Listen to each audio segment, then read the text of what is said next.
यदि आपको सर्वपल्ली जी का जो है फेस बनाना है तो मैं आपको बहुत आसान तरीका बता रहा हूँ, सब लोग बना सकते हैं। देखो सबसे पहले कि हम आपको ओवल बनाना है और ये लाइन हल्की रखिए आप पहले। जितनी बड़ी आँख बनाते हैं आप लोग उतना ही बीच में गैप भी दीजिए आप लोग इस प्रकार से, ठीक है। ये चारकोल से बना रहा हूँ और आँख में टोन मैं आसानी से भर सकता हूँ और ऊपर एक लाइन हमें ऐड कर देनी इस प्रकार से है। आप ध्यान दीजिएगा इतनी दूरी हम यहाँ निशान लगाकर यहाँ नोज बनाएंगे जो कुछ इस प्रकार से है। नोज बनने के बाद माउंट का भी जो है हम निशान लगा लेंगे कि इस प्रकार से जो है मार्किंग करेंगे। तो आप देखेंगे कि हमारा मेन जो हिस्सा था वो मैंने बना लिया है। अब हमें इनका मिरर भी ऐड करना है। देखो मिरर किस प्रकार से ऐड किया जा रहा है। मिरर बनाने का जो सबसे आसान तरीका है कि इनका जो सही तरीके से जो है मिरर मतलब ग्लासेस में कह रहा हूँ कि इस प्रकार से ड्रॉ कर लीजिए। अब उसके बाद हमको थोड़ी डिटेलिंग ऐड करनी है। इस प्रकार से सर्वपल्ली जी किस प्रकार से दिखते हैं हमें बाकायदा उनको ध्यान है। जब एज ज़्यादा होती है तो इसमें यहाँ पर डार्क सर्कल भी ड्रॉ होते हैं और यहाँ पर देखो एब्रो बनाएंगे इस प्रकार से। ये तो हो गया। अब देखो कान कहाँ बनेगा, कान इसके बीच में बनेगा जो इस प्रकार से रहेगा बेटा, ठीक है। कान ऐसे बन गया आपका। अब ये ध्यान दीजिएगा कि यहाँ पर ना गर्दन के अंदर ना वो लाइन भी है, मतलब सिकुड़न है, क्योंकि एज के दौरान आप देखोगे ना सिकुड़न रहती है। तो हम यहाँ पर उनके कपड़े को बनाने की कोशिश कर रहे हैं। अब देखो कि कितना आसान है ये बनाना।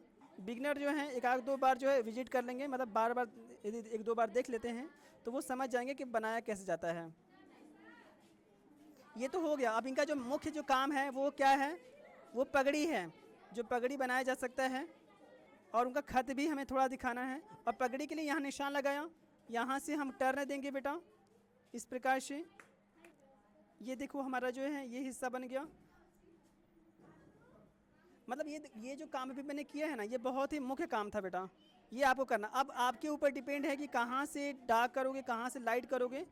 और एक आप लोगों को विशेष सलाह दूंगा कि यदि इस तरह के वर्क करना चाहते हो तो एक साथ ना ब्लेंडिंग स्टम्प भी रखो, कुछ इस प्रकार का ब्लेंडिंग स्टम्प, ये बड़ा काम आता है शेडो देने के लिए।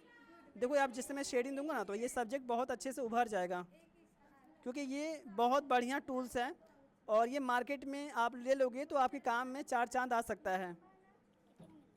ये करीब 70 रुपीज़ में मिल जाता है बेटा। हाँ आप इसको लेकर यूज करिएगा, बहुत बढ़िया काम निकलता है। अच्छा हो रहा है सर। हाँ और ये ब्लेंडर हर तरह का होता है। तो मैंने एक सिंपल तरीके से मैंने आपको समझाया कि कैसे आप सर्वपल्ली जी का जो फेस बना सकते हैं।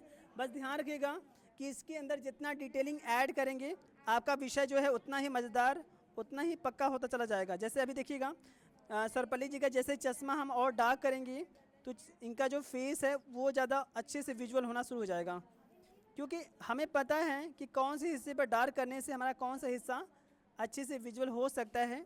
तो ये आपको पता होना चाहिए और ये आप जब बनाते हैं ना तो आपको एक आइडिया मिल जाता है कि कहाँ पर क्या करना है।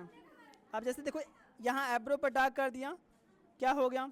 अब थोड़ा सा माउथ में शेड कर दिया तो आप देख पा रहे हैं कि ये थोड़ा सा हल्का सा उभर गया।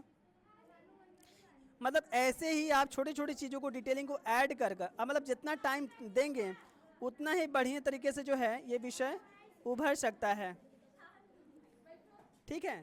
तो उम्मीद करते हैं कि इस तरीके से यदि आप बनाते हैं तो आप लोग बढ़िया कर सकते हैं। Thank you.